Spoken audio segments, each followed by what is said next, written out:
Hello student, welcome to fun with chemistry. इस channel पर हम अपने सारे डाउट क्लियर करेंगे और इजीली केमिस्ट्री को सीखेंगे। तो सरफेस टेंशन क्या होता है? सरफेस टेंशन को जानने के लिए पहले समझते हैं। फॉर एग्जांपल, एक बीकर है जिसमें कुछ वाटर मॉलिक्यूल है, तो इसके सरफेस पर भी वाटर मॉलिक्यूल है और उसके बल्क में यानी नीचे भी वाटर मॉलिक्यूल है। तो जो ये बल्क वाले वाटर मॉलिक्यूल है, इनके चारों तरफ फोर्स जो है वो इक्वल होता है, क्योंकि दो वाटर मॉलिक्यूल के बीच में हाइड्रोजन बॉन्डिंग होती है, फोर्स ऑफ अट्रैक्शन होता है, H2O वाटर का फॉर्मूला होता है।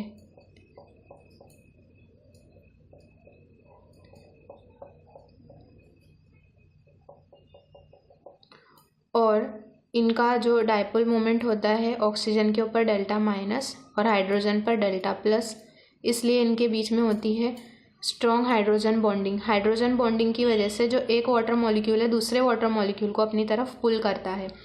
तो फॉर एग्जांपल, अगर हम ये वाला वाटर मॉलिक्यूल ले या फिर कोई भी बल्क का वाटर मॉलिक्यूल ले, तो उसकी चारों तरफ से जो वाटर मॉलिक्यूल है उसको अपनी तरफ पुल कर रहे होंगे, इसलिए उसका जो चारों तरफ का फोर्स है वो इक्वली बैलेंस होगा। इसलिए जो ये है इसका बैलेंस फोर्स है। कोई भी मॉलिक्यूल अगर हम सेंटर का ले या फिर बल्क का ले तो उसका जो फोर्स है वो बैलेंस है।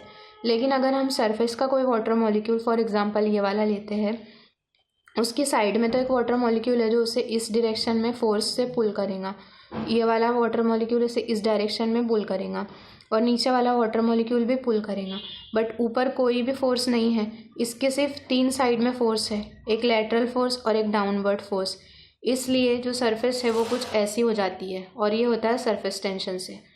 फॉर एग्ज़ाम्पल, अगर हम ये गेम देखें, इसे रस्सा खींच बोलते हैं, जिसमें कुछ बच्चे होते हैं, यहाँ पर उनके पास एक रस्सी होती है बड़ी सी, तो यहाँ पर कुछ बच्चे होते हैं, यहाँ पर भी कुछ होते हैं।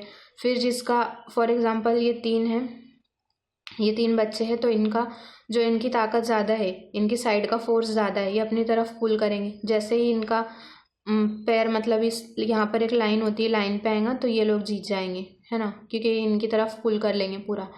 तो ये अपनी तरफ जब पुल कर रहे हैं तो इनकी तरफ फोर्स ज़्यादा हो गया, है ना। तो ये कुछ ऐसा हम समझ सकते हैं, है ना, इनकी तरफ फोर्स ज़्यादा हो गया। ऐसे ही यहाँ पर भी हो रहा है, तीनों तरफ फोर्स है, नीचे भी फोर्स है, इस साइड भी लेकिन ऊपर कोई फोर्स नहीं है।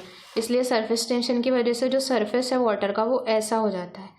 अगर हम इसका डेफिनेशन देखें तो वो ऐसी होती है: property of surface of liquid to resist external force by cohesive nature of its molecules. जो सरफेस टेंशन है वो जो वाटर का सरफेस है या फिर लिक्विड का सरफेस है उसकी एक प्रॉपर्टी है जिसकी वजह से वो एक्सटर्नल फोर्स को रेजिस्ट करता है। रेजिस्ट उसके बीच में रुकावट बनता है। By cohesive nature of its molecule, क्योंकि उसके मॉलिक्यूल में कोहेसिव नेचर होता है। ये जो साइड वाले मॉलिक्यूल्स हैं और नीचे वाले मॉलिक्यूल्स हैं, ये ऊपर वाले मॉलिक्यूल को अपनी तरफ इस डायरेक्शन में और इस डायरेक्शन में पुल कर रहे हैं।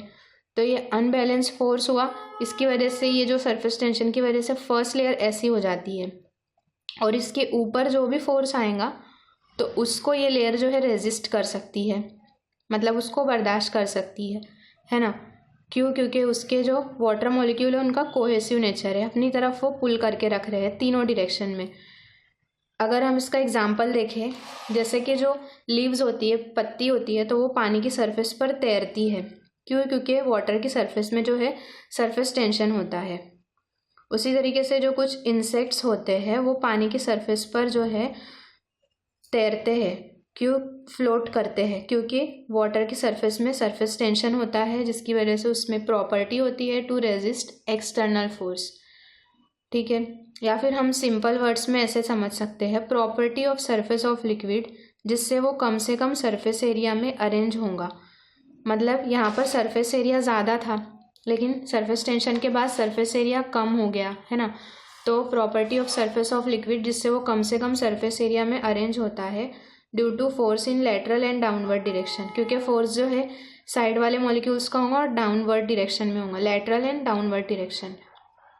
ठीक है, जो सरफेस टेंशन है उसका फॉर्मूला होता है force per unit length, force होता है मिली न्यूटन में और लेंथ होती है मीटर में, मिली न्यूटन पर मीटर। और एक एग्जांपल देखते हैं, जो वाटर का जो ड्रॉप होता है उसका शेप जो है वो स्क्वायर नहीं होता, वो हमेशा एक स्पेयर होता है, गोल होता है। तो ऐसा क्यों होता है? क्योंकि उसके जो सेंटर में जो मॉलिक्यूल्स होते हैं वो जो सरफेस वाले मॉलिक्यूल्स है उनको अपनी तरफ पुल करते हैं, इसलिए। और जो बीच वाले जो मॉलिक्यूल है उनको तो चारों तरफ से पुल कर रहे हैं, तो उनका तो वो तो अपनी जगह पर ही रहेंगे। लेकिन जो साइड वाले मॉलिक्यूल्स है, सरफेस वाले, उनको सिर्फ इधर फोर्स है, मतलब ये साइड वाला मॉलिक्यूल्स को सिर्फ इधर फोर्स है, इधर फोर्स है और अंदर की साइड में फोर्स है, इसलिए उसका शेप जो है स्पेयर हो जाता है। इसलिए जो वाटर की ड्रॉप है वो हमको ऐसी दिखती है। आई होप आपको क्लियर हो गया होगा सरफेस टेंशन किसे बोलते हैं। Let me know in the comments and अपने डाउट्स कमेंट करके बताओ। Bye bye.